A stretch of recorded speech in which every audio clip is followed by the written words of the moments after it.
ओम ज्ञानतिमिरन्दस्य ज्ञानाञ्जनशलाकया चक्षुरुन्मिलितं येन तस्मै श्रीगुरवे नमः। नमो विष्णुपादाय कृष्णप्रेष्ठाय भूतले श्रीमते भक्तिवेदान्तस्वामिनिति नामिने।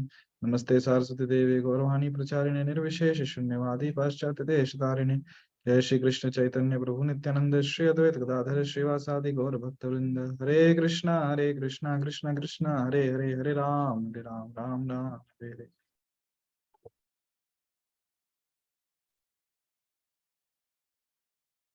हरे कृष्ण।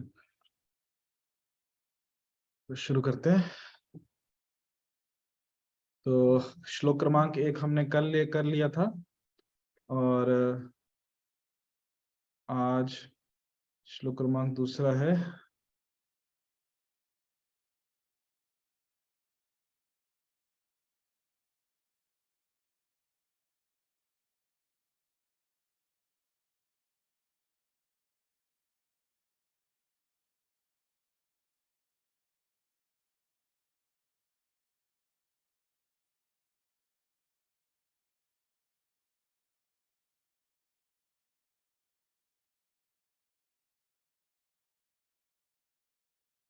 तो आप लोग माइक ऑन करके एक बार साथ में रिपीट करना चाहे तो कर सकते हैं। अत्याहार प्रयासश्च प्रयासश्च प्रजल्पो नियमाग्रह नियमाग्रह जनसंगश्च लोल्यश्च षड्भिर्भक्तिर्विनश्यति। अत्याहार प्रयासश्च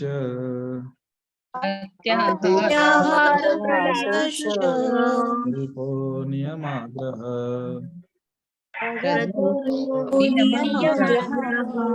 जनसंगश्च लोल्यश्च षड्भिर्भक्तिर्विनश्यति।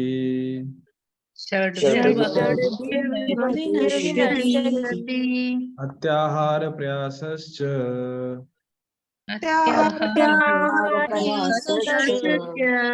जल्पो नियमाग्रह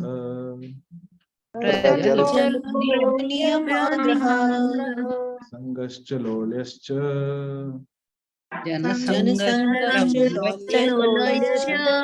षड्भिर्भक्तिर्विनश्यति।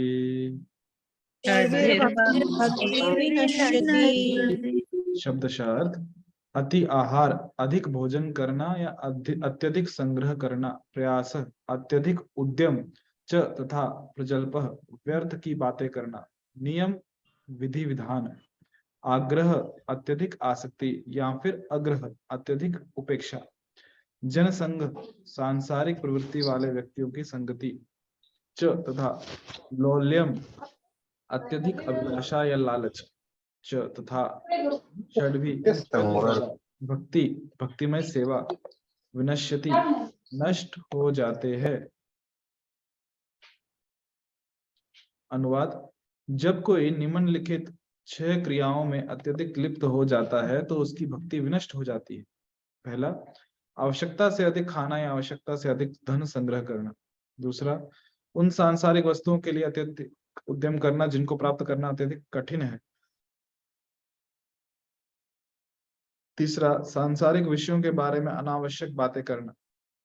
चौथा, शास्त्रीय विधि विधानों का आध्यात्मिक उन्नति के लिए नहीं अपितु केवल नाम के लिए अभ्यास करना या शास्त्रों के विधि विधानों को त्याग कर स्वतंत्रता पूर्वक या मनमाना कार्य करना।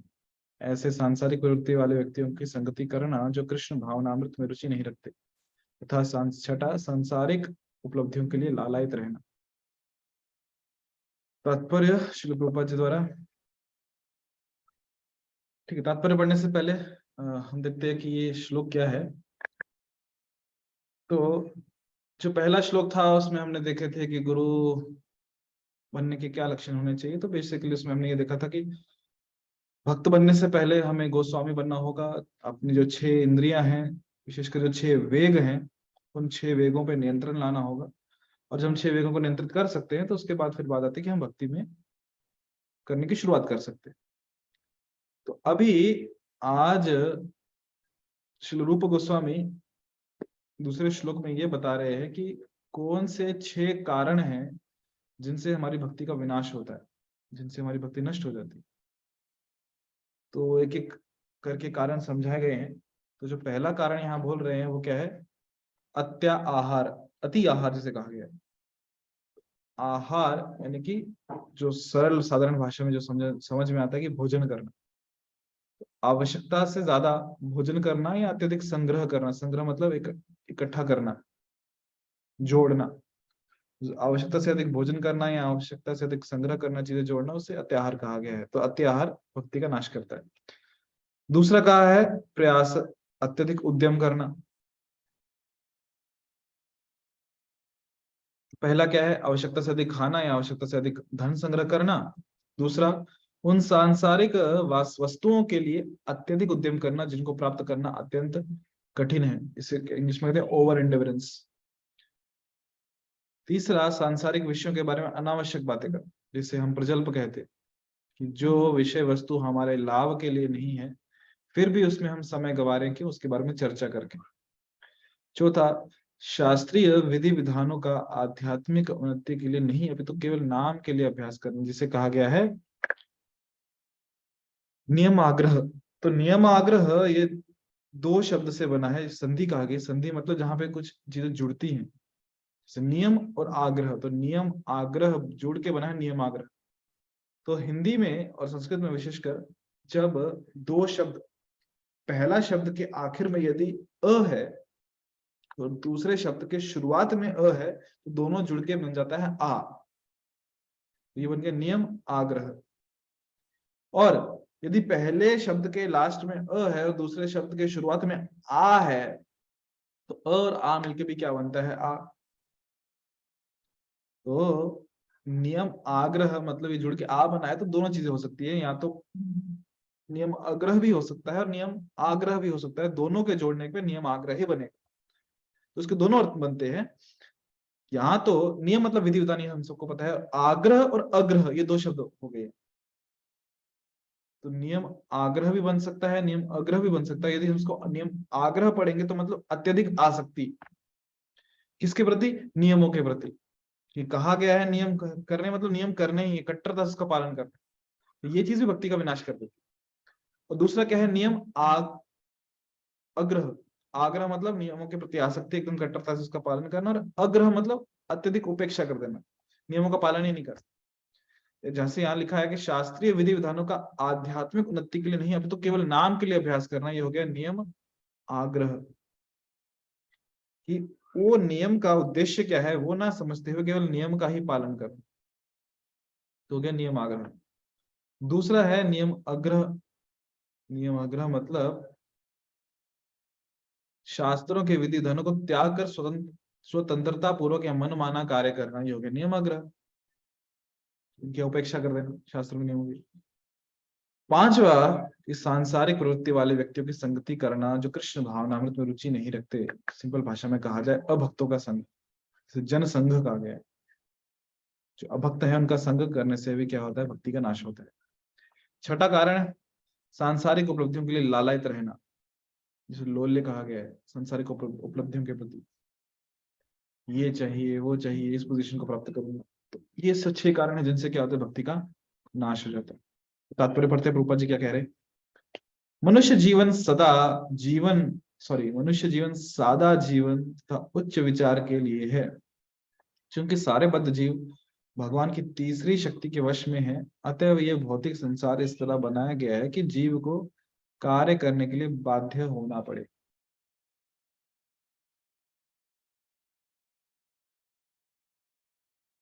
भगवान की 3 मूल शक्तियां हैं। पहली शक्ति अंतरंगा शक्ति कहलाती है, दूसरी तटस्थ शक्ति और तीसरी बहिरंगा शक्ति है। सारे जीव तटस्थ शक्ति के अंतर्गत हैं और वे अंतरंगा तथा बहिरंगा शक्तियों के मध्य स्थित होते हैं। पूर्ण पुरुषोत्तम परमेश्वर के नित्य दास के रूप में अधीन होने के कारण जीवात्माओं अर्थात सूक्ष्म जीवों का या तो अंतरंगा शक्ति के वश में या बहिरंगा शक्ति के वश में रहना होता है। जब वे अंतरंगा शक्ति के वश में होते हैं तब वे अपनी प्राकृतिक वैधानिक सक्रियता प्रदर्शित करते हैं, अर्थात भगवान के भक्ति में सेवा में निरंतर व्यस्तता प्रदर्शित करते हैं। ऐसे ही भगवत गीता में बताया गया है, महात्मानस्तु माम पार्थ देवीं प्रकृतिमाश्रिता भजन्ते अनन्यो मनसो ज्ञात्वा भूतादिम अव्ययम। ये श्लोक आप लोगों ने याद किया है। हे प्रतापुत्र, जो मोहग्रस्त नहीं है ऐसे महात्मा दैवी प्रकृति के संरक्षण में रहते हैं। वे पूर्णतया भक्ति में सेवा में संलग्न रहते हैं, क्योंकि वे मुझे पूर्ण पुरुषोत्तम भगवान के रूप में आदि तथा अव्यय मानते हैं।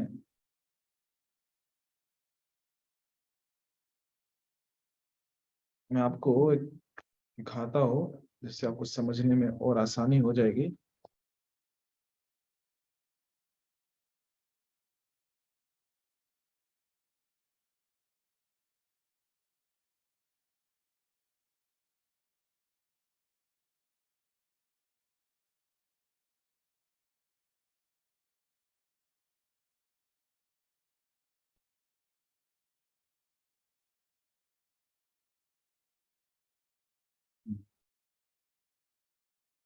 ये देखिए, तो ये क्यों दिखा रहा हूं मैं चित्र आपको कि भगवान की तटस्थ 3 शक्तियां बताई गई। कौन कौन सी है वो? अंतरंगा शक्ति, बहिरंगा शक्ति और तटस्थ शक्ति। अंतरंगा शक्ति मतलब जो भगवान की दिव्य शक्ति है, जो कि विशेषकर श्रीमती राधा रानी जी ने कहा गया है, जो भगवान का जो धाम है गोलोक वृंदावन, वहां की अधिष्ठात्री देवी है। बहिरंगा शक्ति मतलब महामाया, जिन्हें हम दुर्गा देवी भी कहते हैं, जो कि इस भौतिक जगत की अधिष्ठात्री देवी है। और जो जीव, जो तटस्थ शक्ति है, तटस्थ शक्ति की विशेषता ये है कि कभी स्वतंत्र नहीं रह सकती है। शक्ति है तो बिना शक्तिमान की कैसे रहेगी? तो या तो ये अंतरंगा शक्ति के वश में रहती है या बहिरंगा शक्ति के वश में रहती है। जो नाम है तटस्था, यानी कि तट, तो समुद्र का तट यदि आपने देखा है या फिर किसी नदी का भी तट देखा है, तो तट कहाँ रहता है? कभी अंतरंगा शक्ति के, कभी बहिरंगा शक्ति के। यदि समुद्र का पानी है, वो आ जाए तो गीला हो जाएगा, समुद्र का पानी चला जाए तो सूखा रह जाएगा। तट मतलब वो बीच में रहता है, इधर सूखी जमीन, इधर गीला पानी, और उन दोनों के बीच में वो तट, तटस्थ। वैसे ही जीव या तो अंतरंगा शक्ति में के पास रहेगा या बहिरंगा शक्ति के पास रहेगा।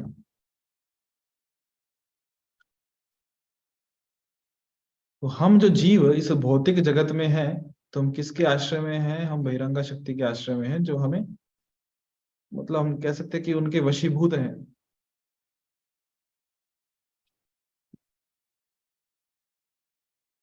तो यदि हम जो पूर्ण पुरुषोत्तम भगवान श्री कृष्ण हैं, उनके नित्य दास के स्वरूप में हैं, कि हम जानते हैं हम भगवान के सेवक हैं और हमें भगवान की ही सेवा करनी है, वैसे रहते हैं, तो हम भगवान की अंतरंगा शक्ति के वश में हैं। श्रीमती राधा रानी भी कहा गया। और यदि हम भगवान की सेवा नहीं करना चाहते, अपनी इंद्रियों की सेवा करना चाहते हैं, तो फिर हम भगवान की बहिरंगा शक्ति यानी अर्थात दुर्गा देवी के, क्या कैसे, उनके आश्रय में है। आश्रय कहने से अच्छा है कि उनके वश में है, जो हमें 3 गुणों के आधार पर हमें नचाते रहती है, सत्वगुण, रजोगुण, तमोगुण। और जो गीता का श्लोक है, भगवान कह रहे हैं कि जो मोहग्रस्त नहीं है, मोहग्रस्त नहीं है मतलब वो जानते हैं कि कृष्ण स्वामी है और उनके सेवक है, हमें उनकी सेवा करनी है। जो ऐसे महात्मा है वो देवी प्रकृति के संरक्षण में रहते हैं। तो देवी प्रकृति कौन? श्रीमती राधा रानी। और क्यों वो देवी प्रकृति के संरक्षण में रहते हैं? क्योंकि पूर्णतया भक्ति में सेवा में संलग्न रहते हैं, क्योंकि वे मुझे पूर्ण पुरुषोत्तम भगवान के रूप में आदि तथा अव्यय मानते हैं, कि भगवान सब कारणों के कारण है, पुरातन है, और उनमें कभी कुछ कमी नहीं आती। तो महात्मा शब्द उनको सूचित करता है जो विशाल हृदय वाले हैं, ना कि संकुचित हृदय वालों को।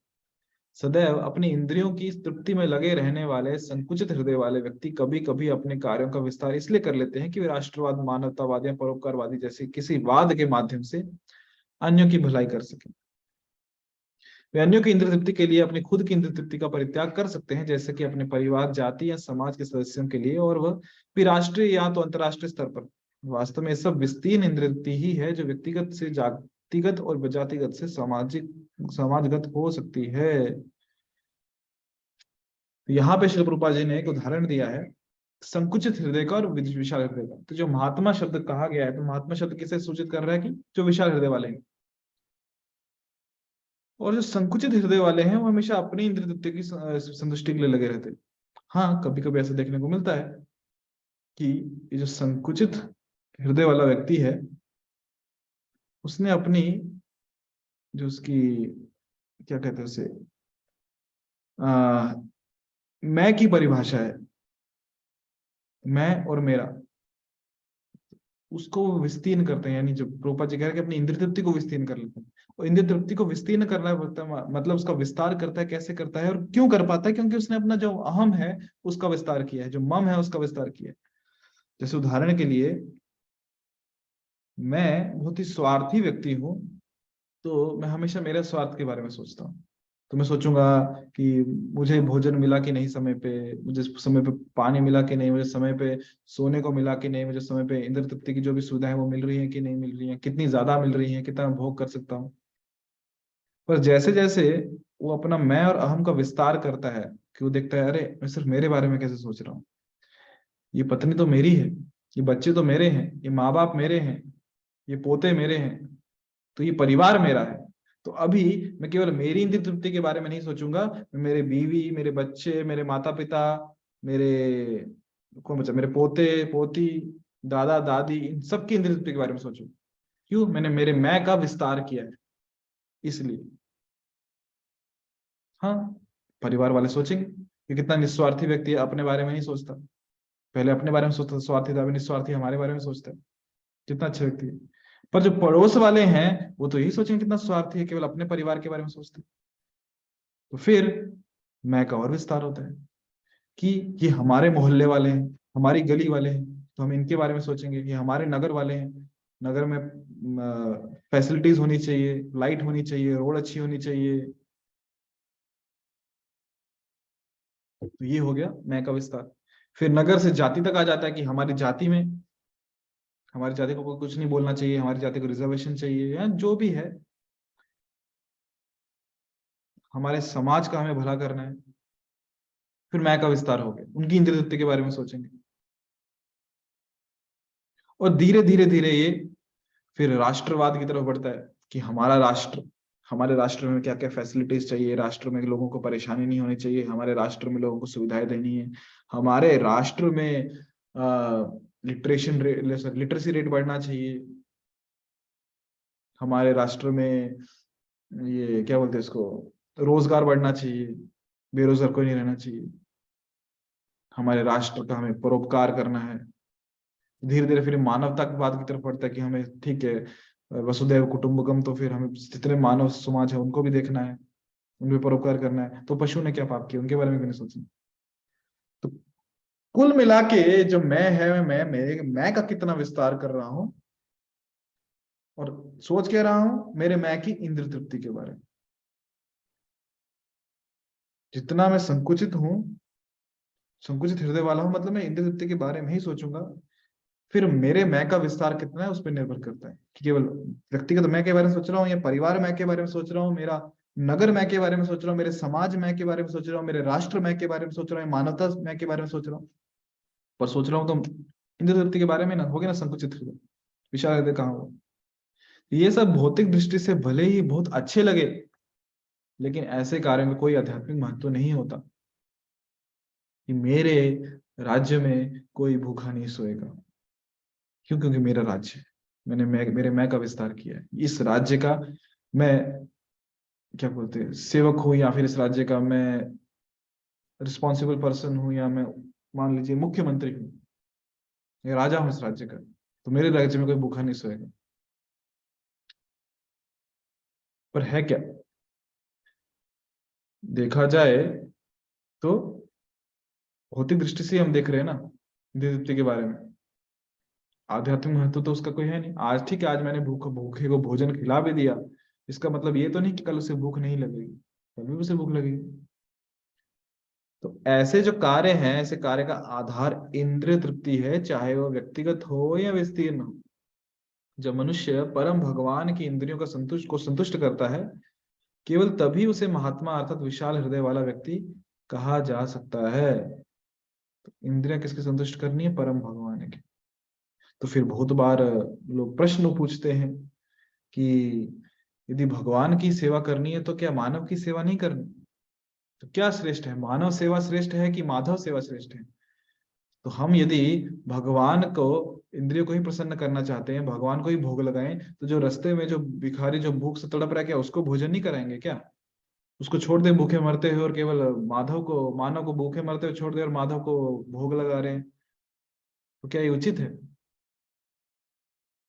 क्या ये विशाल हृदय वाले व्यक्ति के लक्षण है? तो बात ये नहीं हो रही है कि हमें कठोर हृदय का बनना है। बात ये हो रही है कि क्या हम आध्यात्मिक कार्य कर रहे हैं या फिर हम भौतिक कार्य कर रहे हैं। जैसे श्रील प्रभुपाद जो संस्थापक आचार्य हैं इस्कॉन के, उन्होंने भी कहा था कि मंदिर के, जैसे जो हमारा मायापुर का मंदिर है विशेषकर, वहां के लिए कहा था कि जो मंदिर का, मुझे एग्जैक्ट फिगर नंबर याद नहीं आ रहा, कि 1 मील कहा या कितना कहा, कि उतने, एक मान लीजिए 1 मील के दायरे में जो रेडियस है, कोई भी भूखा नहीं सोना चाहिए। तो क्या प्रभुपाद जी ने भौतिक कार्य किया क्या? करुणा होती है संतों के हृदय में, भक्तों के हृदय में। तो हम केवल उसे भोजन नहीं दे रहे, उसे क्या दे रहे? एक प्रसाद दे रहे हैं। जब हम किसी को प्रसाद दे रहे हैं तो एक भौतिक कार्य नहीं है, वो आध्यात्मिक कार्य है, क्योंकि प्रसाद खाने से वो भगवान का उच्चिष्ट है, उसका हृदय का शुद्धिकरण हो रहा है। और जब हृदय का शुद्धिकरण होगा तो आज नहीं तो कल वो व्यक्ति भी धीरे धीरे भगवान की सेवा में जुड़ेगा। तो हमने उसकी केवल आज की भूख नहीं मिटाई, उसकी जो जन्मों की भूख है कृष्ण की सेवा करने की, वो मिटाई। तो उसे कृष्ण की सेवा करने का अवसर दिया प्रसाद के माध्यम से। तो इससे क्या हो रहा है? कृष्ण की इंद्रिय संतुष्ट हो रही है, कृष्ण प्रसन्न हो रहे हैं कि एक जीव को अवसर मिला भगवान की सेवा करने का। कुल मिला के बात यह है कि हम जो कार्य कर रहे हैं वो भौतिक है या फिर आध्यात्मिक है, कि हम विशाल हृदय के हैं या संकुचित हृदय के हैं। विशाल हृदय वाला व्यक्ति भगवान की सेवा में लगता है, संकुचित हृदय वाला व्यक्ति अपनी इंद्रियों की सेवा में लगता है, और विशाल हृदय वाला व्यक्ति भगवान की सेवा में लगता है और दूसरों को भी भगवान की सेवा में लगाता है। भगवत गीता से उद्धृत उपयुक्त श्लोक में दैवीं प्रकृति शब्द पूर्ण पुरुषोत्तम भगवान की अंतरंगा शक्ति या लादिनी शक्ति के नियंत्रण को बताते हैं। यह लादिनी शक्ति श्रीमती राधा रानी के रूप में या उनके अंश लक्ष्मी के रूप में प्रकट होती है। जो व्यक्तिगत जीवात्मा अंतरंगा शक्ति के नियंत्रण में होते हैं तो उनका एकमात्र कार्य कृष्ण या विष्णु की तुष्टि होता है। यही महात्मा की स्थिति है। यदि कोई महात्मा नहीं होता तो वह दुरात्मा या संकुचित हृदय वाला व्यक्ति होता है। ऐसे मानसिक रूप से पंगु दुरात्माओं को भगवान की बहिरंगा शक्ति महामाया के नियंत्रण में रखा जाता है। तो क्या शब्द उपयोग किया है? देवी प्रकृति आश्रिता। तो देवी शक्ति मतलब कौन? भगवान की अंतरंगा शक्ति श्रीमती राधा रानी है, फिर जिसे हम अलादिनी शक्ति के की भी कहते हैं। अलादिनी शक्ति मतलब जो कृष्ण को आह्लाद प्रदान करती है, आनंद प्रदान करती है। यह अलादिनी शक्ति श्रीमती राधा रानी के रूप में, जो हम कहते हैं श्रीमती लक्ष्मी देवी, उनके रूप में प्रकट होती है। और जब कहा गया है कि अलादिनी, आह्लाद मतलब आनंद प्रदान करना, तो क्या करती हो?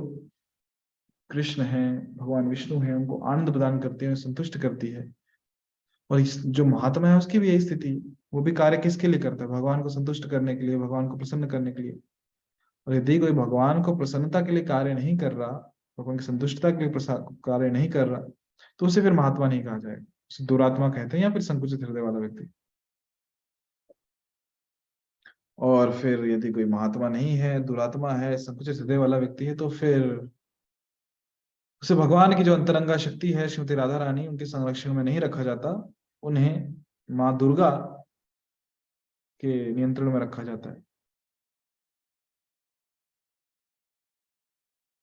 तो जैसे दुर्गा कहा गया है माता को, तो दुर्गा मतलब एक दुर्ग की जो अधिष्ठात्री देवी है। दुर्ग मतलब किला।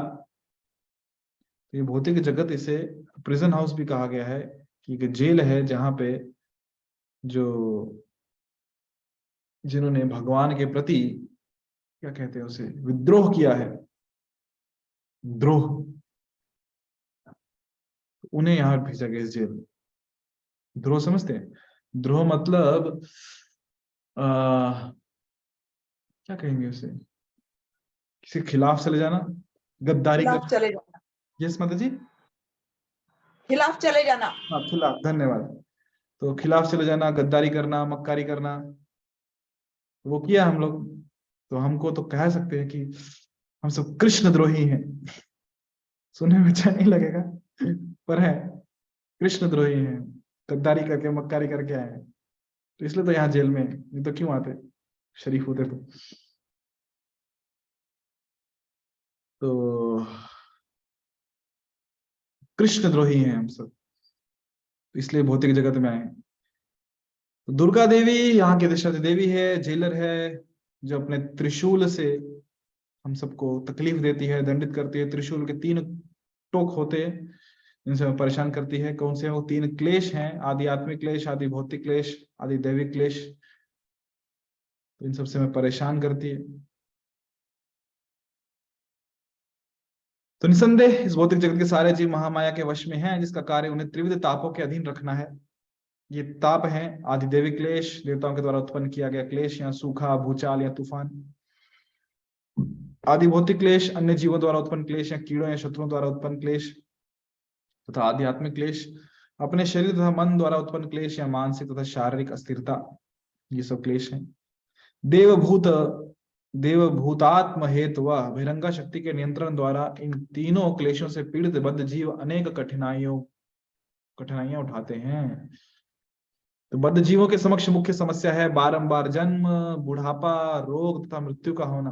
भौतिक जगत में मनुष्य को शरीर तथा आत्मा के पालन हेतु कार्य करना होता है, लेकिन वो ऐसे कार्य को किस तरह करे जिससे वो कृष्ण भावनामृत संपन्न करने के लिए अनुकूल रहे। हर व्यक्ति को अन्न, वस्त्र, धन तथा शरीर के पालन हेतु अन्य जरूरी वस्तुओं की आवश्यकता होती है, लेकिन उसे अपनी वास्तविक मूल आवश्यकता से अधिक संग्रह नहीं करना चाहिए। संग्रह मतलब इकट्ठा नहीं करना चाहिए, जितना जरूरत है उतना ही रखना चाहिए। यदि इस प्राकृतिक नियम का पालन किया जाए तो शरीर के पालन में कोई कठिनाई नहीं होगी। तो यहाँ हम रुकते हैं। किन्हीं भक्तों के कुछ प्रश्न है तो आप पूछ सकते हो, बाकी हम कल पढ़ेंगे। यदि आपके कुछ प्रश्न हो तो। ओ कृष्ण, माइक ऑन करके प्रश्न पूछ सकते हैं यदि किसी के कुछ प्रश्न है तो,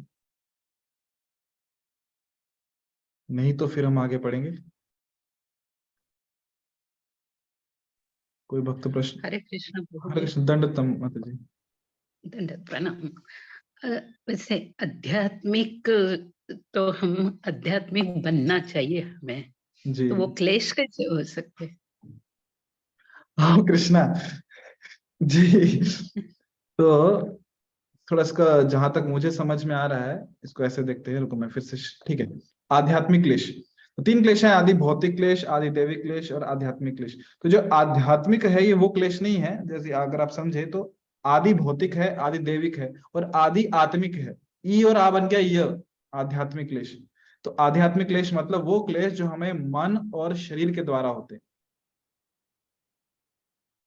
तो ये कोई अध्यात्मक हमें भगवान हमें परेशान नहीं कर रहे, ये वो क्लेश है जो हमारे मन हमें परेशान करता है और जो हमारा शरीर से हमें तकलीफ होती है। जैसे शरीर से क्या बीमार पड़ता है, बुखार होता है, पेट दुखना, सर दुखना, फिर मन क्या तकलीफ देता है, नींद, या फिर स्ट्रेस, एंजाइटी, डिप्रेशन, है ना, अलग अलग इच्छाएं, बुरा लगना, अच्छा लगना, ये मन की परेशानी है। तो ऐसे मन और शरीर हमें तकलीफ देते हैं, वो आध्यात्मिक क्लेश है।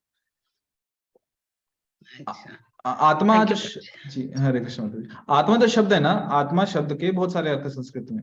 आत्मा शब्द का मतलब एक आत्मा जो हम कहते हैं सच्चिदानंद है। दूसरा आत्मा शब्द का मतलब शरीर भी को भी हम आत्मा कहते हैं। तीसरा आत्मा मतलब जो मन है उसको भी आत्मा कहते हैं, और कभी कभी इंद्रियों को भी आत्मा कहा जाता है, और विशेषकर जो आत्मा परमात्मा को भी आत्मा कहा जाता है।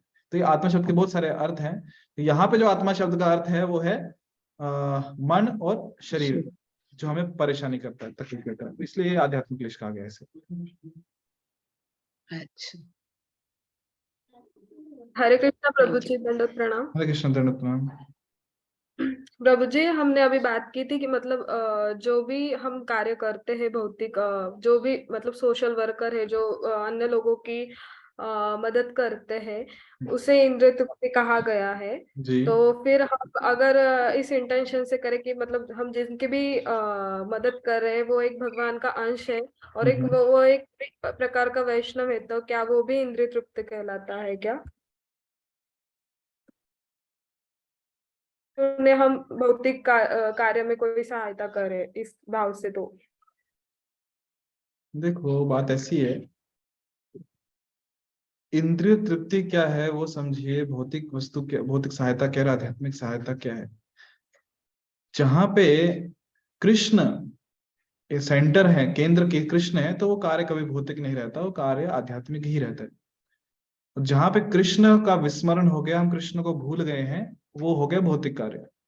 अब जब हम किसी को सहायता कर रहे हैं तो हमारा हेतु क्या है? क्या उस सहायता के माध्यम से हम उस व्यक्ति को कृष्ण के और करीब ला रहे हैं, तो वो आध्यात्मिक कार्य हो गया। यदि हमारी सहायता के माध्यम से वो व्यक्ति कृष्ण के पास नहीं आ रहा, तो वो भौतिक कार्य है। बहुत बार ऐसा होता है कि डायरेक्टली ये नहीं समझ में आता कि हम उस व्यक्ति को कृष्ण के नजदीक ला रहे हैं, पर वो आता है। जैसे उदाहरण हमने अब देखा कि हम किसी को केवल भोजन दे रहे हैं। भोजन मतलब क्या? उसको भूख लगी है, हमने उसे एक सेब दे दिया, उसका पेट भर गया, हमें पुण्य भी मिलेगा, बहुत अच्छी बात है। पर क्या हम उसे इस सेब देने के माध्यम से कृष्ण के पास लेके आए क्या? पर यदि हम देख रहे हैं कि सामने वाला व्यक्ति भूखा है और उसे हमें सेब भी देना है, इच्छा है, अच्छी बात है, देना चाहिए, करुणा होनी चाहिए, भक्त का लक्षण है, तो उस सेब को हमको तुरंत भगवान को भोग लगा के उसे दे सकते हैं कि प्रसाद स्वरूप में। उसका भौतिक जो हेतु है वो भी पूरा हो गया, हमने उसकी मदद भी की और उसको कृष्ण की ओर नजदीक लेके आए, क्यों? उसे प्रसाद मिला भगवान का, उसके पास अज्ञात सुकृति आ गई। तो यहाँ पे ये नहीं कहा गया है कि हमें कठोर हृदय बनना है, हमें लोगों की मदद नहीं करनी, लोगों की सहायता नहीं करनी। यस, भक्त करुणा, क्या बोलते हैं उसको, करुणामय होता है, भक्त को सहायता करनी चाहिए। पर उस सहायता के माध्यम से ये देखना चाहिए कि यदि कुछ अवसर मिल रहा है तो हम उसे कृष्ण के पास कैसे लेके आए, उस व्यक्ति को कृष्ण की सेवा में कैसे लगा दें। डायरेक्टली कभी कभी नहीं, पर धीरे धीरे जैसे भी हो सके। क्या आपका जी प्रभु। प्रश्न, आपका प्रश्न क्या था वैसे? शायद से साइड ट्रैक हो गया थोड़ा। नहीं, यही था। अगर हम एक उदाहरण एक तौर पे देखें, जैसे आपने बोला कि एक भिक्षा मांग रहा है, एक भिक्षुक, और उसे हमें कोई मतलब अन्न दान करना है, लेकिन फिर हमें उसे भगवान को भी भोग लगाना है। तो फिर उस सिचुएशन में हम वहीं पे भी भगवान मतलब भगवान को वो भोग समर्पित करके उस व्यक्ति को दे सकते हैं। आपका कहना ये है? Definitely definitely. जी जी जी प्रभु जी, धन्यवाद। हरे कृष्णा।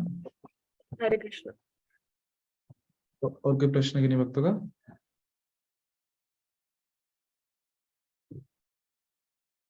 किसी का कोई प्रश्न नहीं है तो ठीक है, मैं एक उदाहरण यहाँ पे देता हूँ जो प्रश्न नहीं है तो।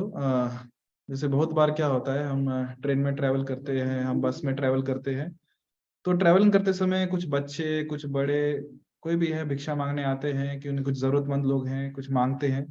और हम ये भी जानते हैं कि हम उन्हें यदि पैसे देंगे तो उस पैसे का वो क्या उपयोग करेंगे वो हम नहीं जानते, दुरुपयोग भी कर सकते हैं, ये हम जानते हैं कि शराब पियेंगे या फिर कुछ बीड़ी सिगरेट लेंगे, नशा करेंगे। तो बहुत बार हम पैसे नहीं देते। और कभी कभी ऐसा होता है कि हम कठोर हृदय के, मतलब कठोरता मन में होता है कि हम कुछ कोई मदद के लिए आए और हम मदद ना करें। तो इसलिए भक्त क्या करते हैं, हमेशा अपने साथ कहीं ट्रैवल करते भी हैं तो कुछ प्रसाद, कुछ ना कुछ प्रसाद रखते हैं।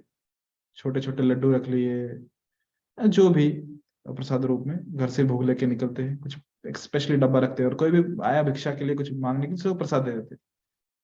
ये ऐसा भी नहीं कि हमने कोई ऐसा कठोरता पूर्वक कार्य हो गया कि कोई मांगने आया और हमने कुछ ना दिया और हमने दे भी दिया, उसकी सहायता कर दी, हाँ धन के रूप में नहीं की, पर उसको कुछ खाने को दे दिया, उसको प्रसाद रूप में उसकी सहायता कर दी, जिससे वो प्रगति कर सके आगे भक्ति में, जीवन में। और प्रसाद देते समय भी विशेषकर हम उसे हरे कृष्णा कहते हैं कि जिसके कारण वो हरे कृष्णा बोले मुख से, उसने हरे कृष्णा कहा तो भी उसका उद्धार हो गया। तो कुछ ना कुछ करके उसके हृदय में अज्ञात सुकृति आए, कृष्ण की सेवा करे, जिससे उसकी प्रगति हो, जिससे हम उसको कृष्ण के और नजदीक लेके आए।